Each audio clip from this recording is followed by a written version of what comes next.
بسم اللہ الرحمن الرحیم نحمدہ ونصلی ونسلم علی رسولہ الکریم اما بعد۔ تو آج کا سوال پوچھا گیا جی کہ بعض لوگ عملیات کے ذریعے جنات کو مسخر کر لیتے ہیں، تابع کر لیتے ہیں، تو کیا عملیات کے ذریعے جنات کو مسخر کرنا، اپنے تابع کرنا جائز ہے یا نہیں؟ تو ایک بات ذہن کے اندر رکھیں، اس ضمن کے اندر مولانا اشرف علی تھانوی صاحب رحمۃ اللہ علیہ اور دیگر حضرات فرماتے ہیں کہ اگر جنات کی تسخیر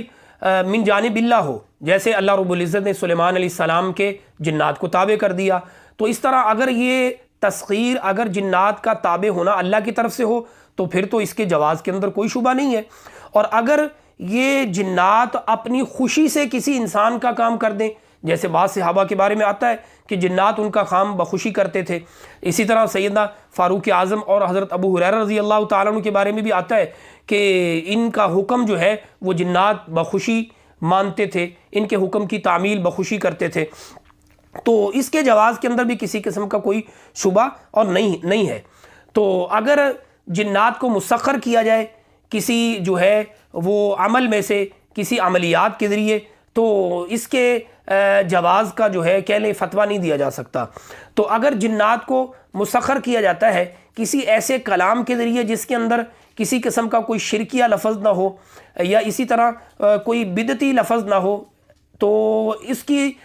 کے ذریعے پھر جو ہے ان جنات کو تسخیر کیا جائے جائز کام کے لیے، مثال کے طور پر کوئی اس طور پر یا اس وجہ سے ان کو مسخر کرتا ہے، ان کو تابع کرتا ہے کہ بیماروں میں سے کسی بیمار کا اس سے علاج کیا جائے، تو اس میں بھی کوئی شبہ نہیں ہے، جائز ہے۔ تو اسی طرح اگر کوئی اس لیے ان کو مسخر اور تابع کرتا ہے کہ اگر کوئی جنات میں سے کوئی جن کسی انسان کو تکلیف دیتا ہے، اس کی تکلیف کو دور کرنے کے لیے اس کی تسخیر مطلوب ہے، تو اس کے اندر بھی جو ہے وہ تسخیر کا جواز ملتا ہے۔ تو البتہ ویسے ہی بغیر کسی کام کے کہہ لیں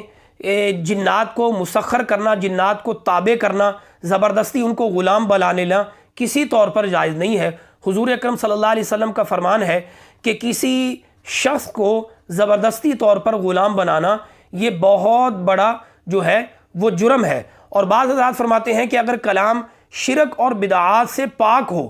اور جو کام انسان اس کے ذریعے کرنا چاہتا ہے جنات کے ذریعے وہ بھی خلاف شرع نہ ہو، تو پھر اس کا جواز کسی نہ کسی طور پر شریعت سے ہمیں معلوم ہوتا ہے۔ اور اگر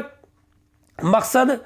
جنات کی تسخیر سے خلاف شرع کوئی کام ہے، صورت کے اندر جنات کو مسخر کرنا، جنات کو اپنے تابع کرنا کسی طور پر جائز نہیں ہوگا۔ بلکہ اس کے بارے میں نے پڑھا تھا، حضرت حاجی امداد اللہ مہاجر مکی رحمہ اللہ اور مولانا اشرف علی تھانوی صاحب رحمۃ اللہ علیہ، اگر ان کے پاس کوئی شخص آتا بیعت کرنے کے لیے، تو اگر ان حضرات کو پتہ چلتا کہ یہ اس کے پاس جنات ہیں، زبردستی اس نے جنات کو اپنے تابع کیا ہوا ہے، تو میں نے پڑھا تھا کہ یہ دونوں حضرات اس کی بیعت نہیں کرتے تھے، اس کو کہتے کہ پہلے ان کو آزاد کرو، پھر جو ہے وہ تمہاری بیعت کو قبول کیا جائے گا۔